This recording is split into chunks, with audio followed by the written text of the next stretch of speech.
Yo, what's up YouTube? Cody Graham back here with another one, and today I'm going to bring you guys the updated and revised unique mid to end game variant of the Razor Wings spec I previously showcased. Let it be known that this build incorporates variables which aren't accessible to the player until later in progression. Additionally, this build will include at least one unique item, meaning to a certain extent you will be relying upon RNG in order to obtain some of the gear for this variant. By no means does that hinder the build in any way, as the starter variant I previously depicted is more than capable when it comes to carrying you to the stages of progression in which you'll need to reach before being able to actually transition into this in-game spec. With that all out of the way, you should already know that this build is centered around the potency skill Razor Wings. This skill not only decimates when it comes to AoE clearing, but also has the ability to proc and sustain vulnerable on all engaged enemies. I've made my decision, and this will be the build I start out with in my journey through Vessel of Hatred, so expect a lot more content centered around this spec as I learn more and get hands-on with the Spiritborn class itself.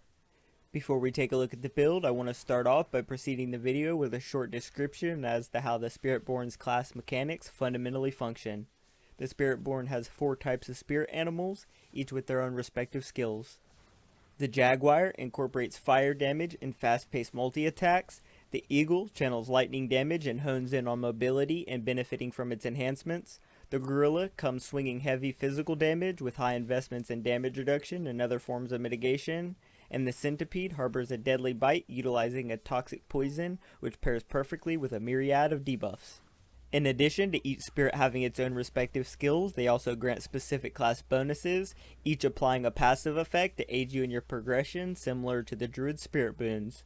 The Spiritborn can select 2 of these bonuses at will, those of which being a primary and a secondary, with no restrictions on mixing and matching outside of personal preference or potential build synergies.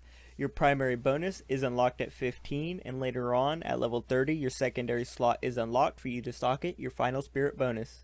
The Spiritborn's main resource is Vigor. In addition to Vigor, the Spiritborn introduces 2 new proc effects, the first of which being Ferocity, which increases your attack speed by 5% per stack, up to 4 stacks, lasting 4 seconds, and the second being Resolve, which increases your damage reduction by 20% while at least 1 stack is active. Taking direct damage will consume a stack of Resolve, and the base amount of stacks is set to 8, but as we will see later, you can increase this amount as well as synergize off of it to create a pretty interesting build combination. With that short introduction to the Spiritborn's mechanics out of the way, let's go ahead and dive right in and take a look at the build. Going ahead and getting us started off with the skills here. If you remember, based on my previous guide, we are going to go ahead and pick up Rock Splitter. This is going to allow us to not only generate our main resource Vigor, but also due to the enhanced Rock Splitter spec, we will be able to gain an increased block chance value of 15% additive for 5 seconds whenever we cast Rock Splitter.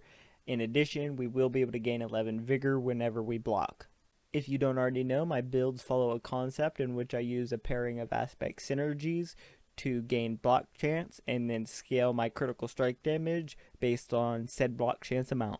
Alongside this, due to the sharp Rock Splitter spec, Rock Splitter's third attack will knock back enemies and grant Resolve per enemy hit. Glancing at the tooltip, we know that Resolve does increase our damage reduction by 20% while active. Taking that direct damage does consume a stack, and we can hold up to 8 stacks.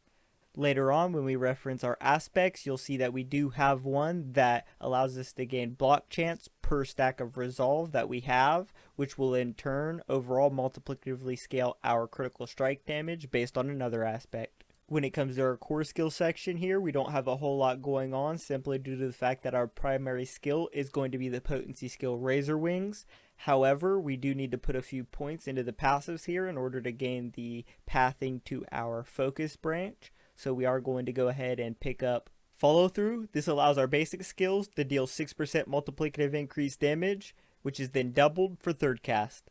Dropping down to our focus section, we can see we have the same sort of situation here. We aren't going to be picking up any skills because at this current stage we don't have any use for them. However, we will be picking up a few passives, the first of which being Mirage. This does give us 60% additive increased dodge chance during our evades, and whenever we dodge, we are going to gain 15% additive crit strike chance for 3 seconds. The later you get into progression and the larger your overall crit strike chance bucket gets, you could potentially pull points back from this specific passive.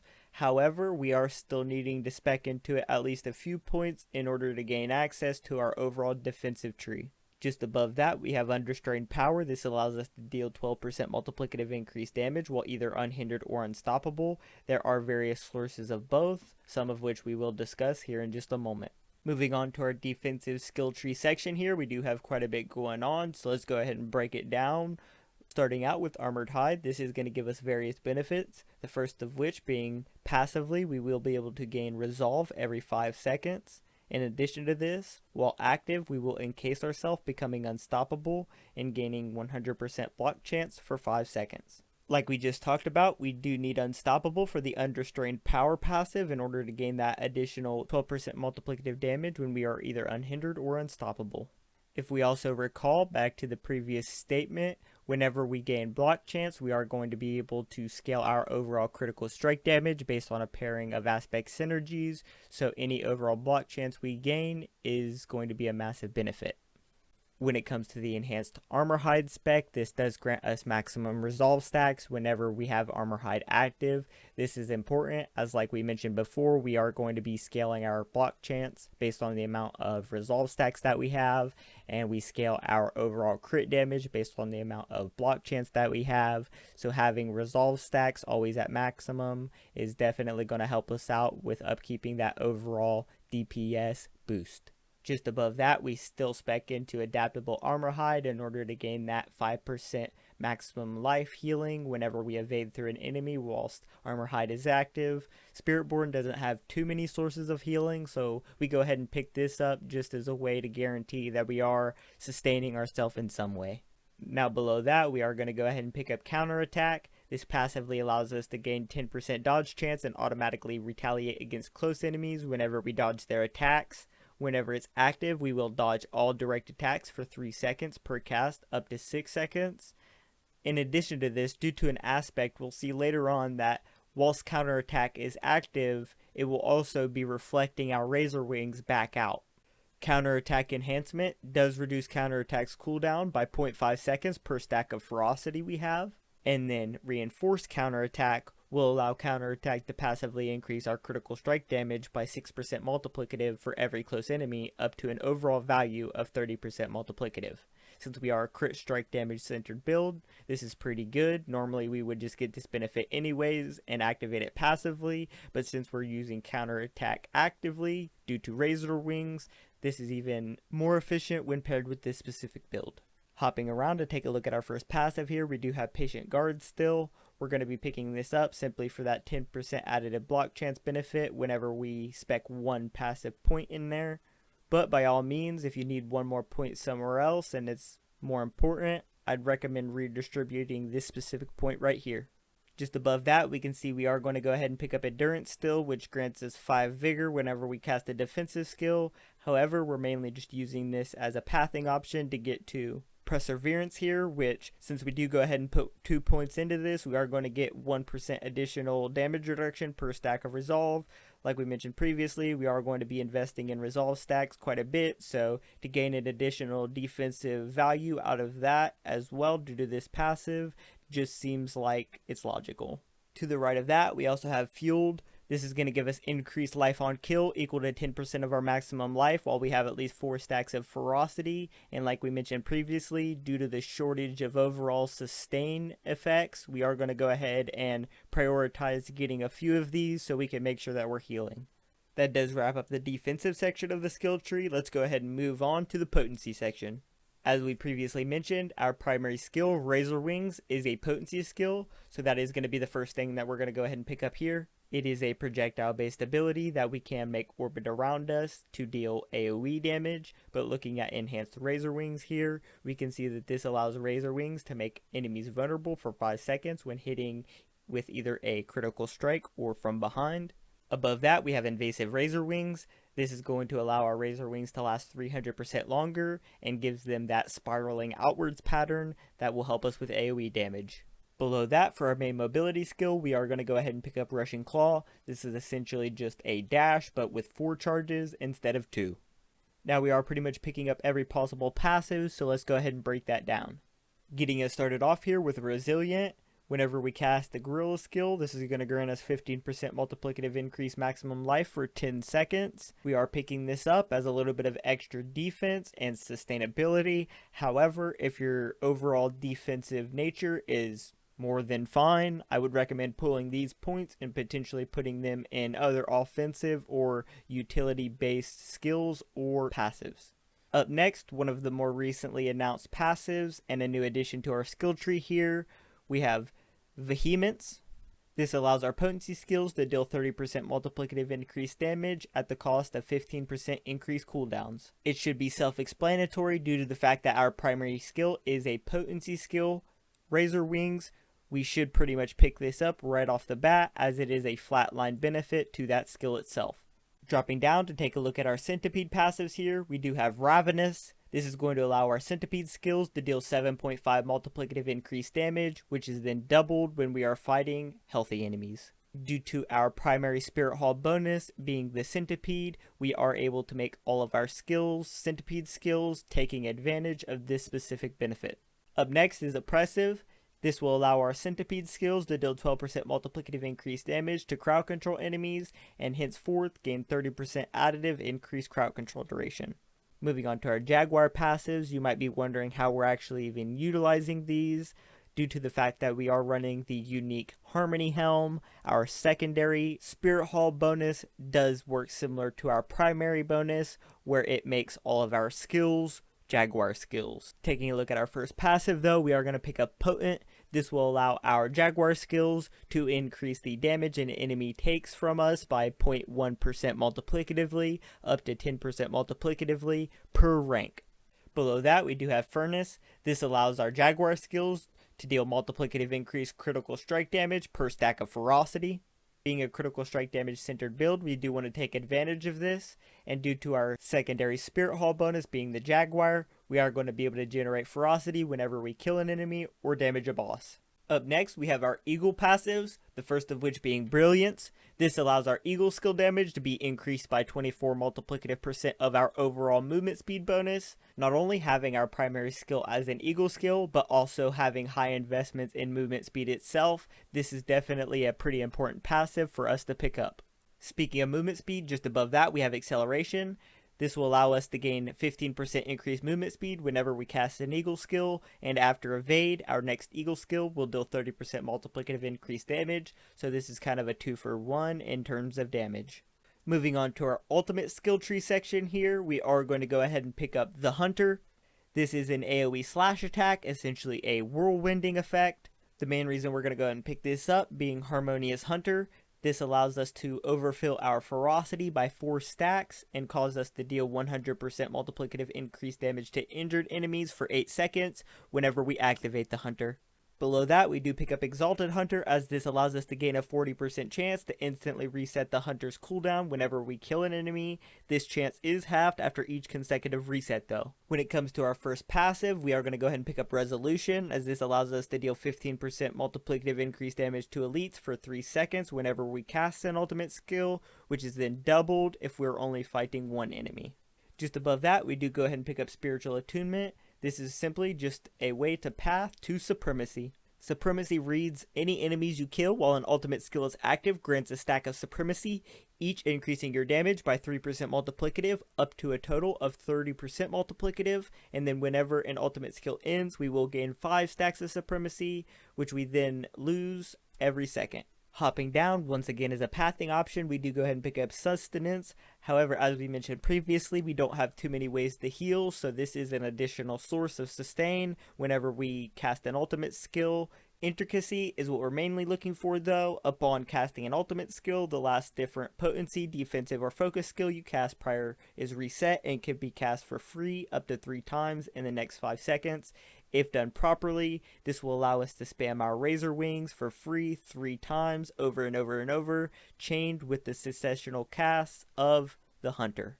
Let it be noted that late game, if you don't have a problem with your overall upkeep on Razor Wings, especially if you get those additional charges on your rings, you could potentially pull back these 4 points and put the 4 points into your Hunter in order to gain reduced cooldown on that. That does go ahead and wrap up the ultimate skill tree section, so let's go ahead and move on to our key passive. There are a few options here, however, the only one that we're really interested in is Prodigy's Tempo. Whenever we cast 3 consecutive basic skills, we're going to increase all purchase skill ranks by 2 for 5 seconds, and then whenever we cast 3 consecutive core or potency skills, we're going to reduce all skills active cooldowns by 10%, increased by 2% for each of their skill ranks. Using our primary skill, Razor Wings, which just so happens to be a potency skill, in tandem with the Hunter ultimate, we're pretty much able to effectively upkeep and maintain all cooldowns that we might have active. That does go ahead and wrap up the overall skill tree section of the video, guys. So with that being said, let's go ahead and move on and take a look at our aspects and affixes. You should notice that a lot of the aspects and affixes here are going to be pretty much exactly the same as what we would have seen and used in our starter variant. However, we are going to be using that unique Harmony Helm, which we will cover here in just a second. That is the primary difference in this build.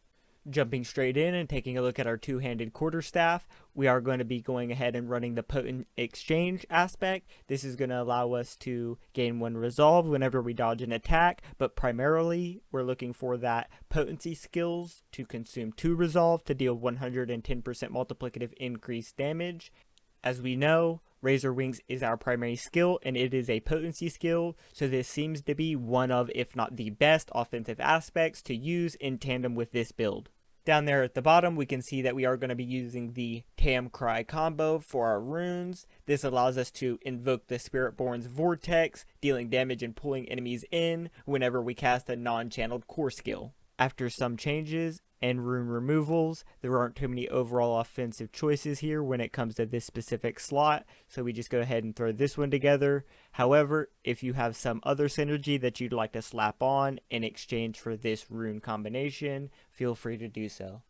Once again, like I said, taking a look at the affixes here, you're going to see the exact same things as the starter. Due to the fact that we are a Razor Wings centralized build, we have to pick up that projectiles cast twice chance. In addition to that, since we are crit centralized, we're going to go ahead and pick up the investments in crit damage. Our main stat is Dex, so we go ahead and pick that up, and then we're going to pick up the max life as well. Hopping up to our boots, we are still going to be running the Fleet Wings aspect. This turns our Razor Wings into an incarnate skill, which passively grants us Unhindrance. Like we mentioned previously, for that unrestrained power node, we do need a source of either Unhindered or Unstoppable, so this is our primary source of that. If you look all the way down there on the bottom, you can see that an active benefit that we gain from this aspect is actually gaining 35% increased movement speed per active Razor Wing that we have. We're going to have a lot of Razor Wings active on the field at any given moment, so I'm not sure how much movement speed this is going to give us, but I would expect a pretty considerable amount. In addition to just the movement speed itself, remember, due to that Brilliance passive, we are going to be able to scale our overall Eagle skill damage based on the amount of movement speed that we have, so this is pretty important. Take a look at our affixes here. We are heavily invested into that movement speed due to the Brilliance passive, which, like we mentioned, makes our Eagle skills deal more damage based on the overall amount of movement speed bonus that we have. We also have Armor and Dex as typical affixes. However, our Temperament, since we don't have an actual core skill and there aren't any real augmentations that we can place in this utility slot, we do go ahead and socket in a chance to stun. You're going to see a lot of the chance to CCs. We are a little bit centered around crowd control effects. However, we don't have something that's along the lines of a rogue where we can scale our overall damage based on each individual proc of crowd control. Up next, our pants are rocking that interdiction aspect. This is what gives us 15% increased block chance per stack of resolve, and then if you remember, we are able to scale our overall crit strike damage based on the amount of block chance that we have. Referencing our affixes, we are going to go ahead and pick up that resistance to all elements. It is pretty important to have at least one of those as an affix in order to hit your caps, especially as you start to push the higher torment levels, as Spiritborn doesn't have too many sources of resistance, especially early game. Once you gain access to the Paragon board, however, you might be able to attribute a little bit more in order to get more back, but initially we are going to want to go ahead and make sure that we prioritize that resistance to elements. If you notice, we are stacking quite a bit of armor. This is due to the fact that we are taking advantage of that unyielding hits aspect in order to gain increased weapon damage based on the amount of overall armor that we have. In addition to that, we are still picking up those lucky hit chance to CC effects, and we are going to go ahead and pick up maximum resolve stacks, as once again, this will overall aid us in the amount of crit strike damage that we can multiplicatively enhance our build by. Hopping up to our gloves here, we are going to be running the duelist aspect. This is going to give us increased ferocity, and if we remember, based on the furnace node, we are able to increase our Jaguar's critical strike damage based on the overall amount of ferocity stacks that we have at any given moment. To further that, we are going to make a heavy investment in critical strike chance here, simply due to the fact that we are a critical strike damage build, so we have to have that chance to actually proc the damage that we're investing into. In addition to this, we are going to be picking up the attack speed and once again the procs of CC effects based on lucky hit chance for a temper. Looking at our chest piece, this is that aspect of deflection which allows us to deflect our Razor Wings back out again whenever we have counterattack active. In addition to this, other small missiles are also deflected back at enemies and deal 32% of counterattack base damage on impact. Being a Razor Wings centralized build, this grants us an extraordinary benefit, as when you think about it, this is essentially 2xing the duration of all of our Razor Wings. Glancing at our affixes here, you're going to see some of the same sort of things. However, we're primarily going to get that Armor Hide skill ranks. This is going to increase the overall duration of Armor Hide, which will help us upkeep that benefit from not only Unstoppable, maximum resolve stacks, healing, but also, most importantly, that 100% block chance that we know will increase our overall crit strike damage. We of course have to pick up that maximum resolve stacks to give us even more block chance, and then we're picking up that lucky hit chance to freeze for a CC effect, our main stat dex, and then we do go ahead and pick up a little bit of additional resistance to all elements. However, if you're capped by this point, I recommend maybe potentially picking up some additional armor or max life. Like I mentioned, just above that, we do have our most important change for the in-game variant of this spec, that being the Harmony Helm of Ebiwaka.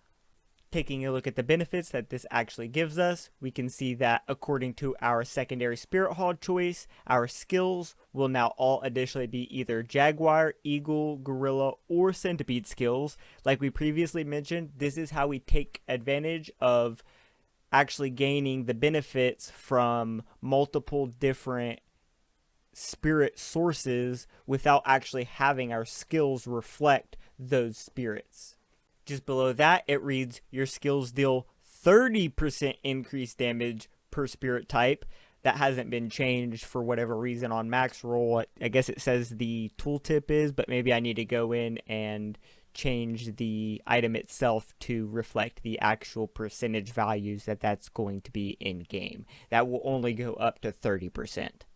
Regardless, this does provide a pretty substantial increase, as our Razor Wings not only inhabit Jaguar, Eagle, but also Centipede Spirit. Down at the bottom, you can see that we are using the Yul combo. This is going to allow us to invoke Barbarian's Warcry whenever we cast a skill with a cooldown. When it comes to the affixes, this helm does grant us all stats, damage reduction, and then instead of critical strike chance, it's actually going to grant us vortex ranks. Hopping over to our amulet here, you can see that this is where we are going to be running the unyielding hits aspect. This allows us to convert our armor to 45% weapon damage whenever we cast a gorilla skill. The way that this works is effectively equivalent to having an extra weapon, increased IP, or a higher DPS. When it comes to our affixes, we are going to be looking for a nuker amulet, going for 3 passives, Brilliance, Furnace, and Potent, all of which we can take advantage of to increase our damage exponentially. For tempers, obviously we are going to be picking up critical strike damage once again, and then also we are going to be picking up the maximum resolve stacks to further increase our overall critical strike damage and block chance. For our first ring, we are going to be running Fell Soothsayers. This allows us to proc vulnerable on enemies around us whenever we cast an incarnate skill. In addition, whenever we kill a vulnerable enemy, it will echo 55% of the killing blow's damage to another nearby enemy. Due to the fact that we have the Fleet Wings aspect on our boots, we are able to make our main skill Razor Wings an incarnate skill, meaning whenever we cast it, all enemies nearby should pretty much permanently be vulnerable, as this gives Razor Wings 2 sources of vulnerable total. For affixes, once again, we're going to put a heavy emphasis on that critical strike chance in order to guarantee us our actual damage proc. Once again, critical strike damage as not only the affix but temper, attack speed to make sure that we hit our cap, and then we are going to go ahead and temper additional Razor Wing charges. This is very beneficial as it'll overall help us upkeep more Razor Wings on the field at any given moment, which will just be more damage, more utility, more AoE, everything, right?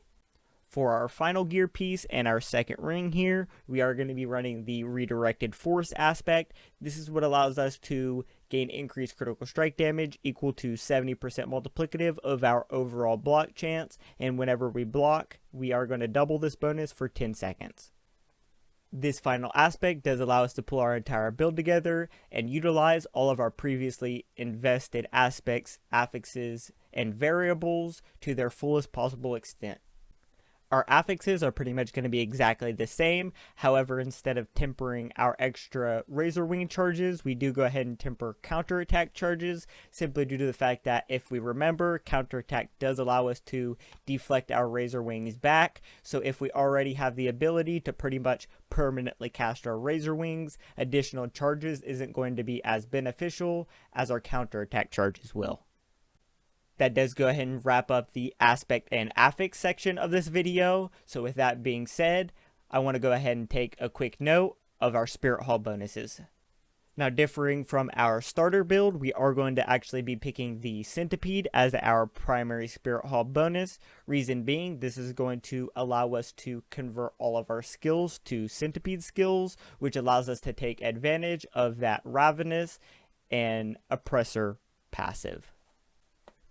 In addition, hitting an enemy with a Centipede skill will reduce their damage by 2.5% and will slow them by 10% for 3 seconds, accumulatively stacking up to a maximum of 8 times.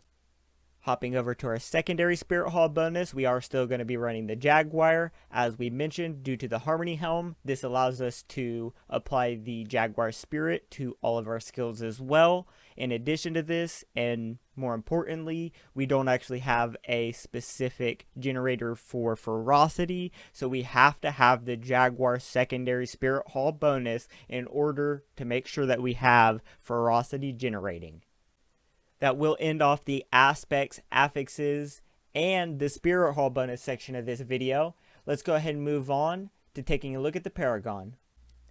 Let it be known that this is a mid to end game variant of the build, so what you're seeing is a Paragon board that has the entirety of the possible points spent and attributed in the specific pathing that I would recommend. If you watch my previous guide, then you'll recognize that this board is completely different than the one that I showed you last time, specifically due to the fact that I went back in, made some realizations, and made some refinements and enhancements to the pathing, the glyphs, and the overall boards themselves to make sure that we are going for the maximum potential effectiveness we can squeeze out of our Paragon as a whole. Starting off strong here with our first glyph, we are going to be picking up Colossal. This allows us to deal 2% multiplicative increased damage for each stack of Resolve we have. And if it isn't apparently clear, this build is heavily invested into overall Resolve stacks. And as you saw in our gear, we do have those maximum Resolve stacks, increasing our overall stacks from 8 to 16, 24, or even more. Once we start to get mid to late game, we'll definitely be able to more in-depthly invest in those specific categories, meaning this glyph will be potentially the most beneficial one out of them all. That's why I go ahead and socket it onto our first board. Hopping up to our second board here, we do have Drive. The legendary node reads after Moving 10 meters, you deal 3% multiplicative increased damage for 10 seconds, which stacks up to 10 times, meaning we can get an accumulative value of 30% multiplicative increased damage just for moving around. We go ahead and socket Spirit onto drive. This gives us increased critical strike damage, as well as allowing our critical strikes to increase the overall damage an enemy takes from us by 3% multiplicative for 20 seconds, up to a total value of 15% multiplicative. For our third board, we are going to go ahead and pick up Sapping. The legendary node reads when you cast 3 Gorilla, Jaguar, Eagle, or Centipede skills with the same spirit in a row, restore 15% of your vigor and deal 30% multiplicative increased damage for 5 seconds.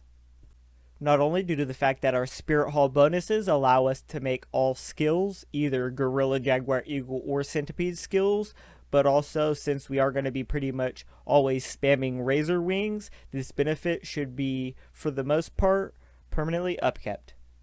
For our glyph, we're going to be picking up Fester. This is going to give us increased centipede damage. In addition, our centipede skills will deal 15% multiplicative increased damage to crowd control enemies, and since we are setting our primary spirit bonus to centipede, we will be able to make all of our skills centipede skills.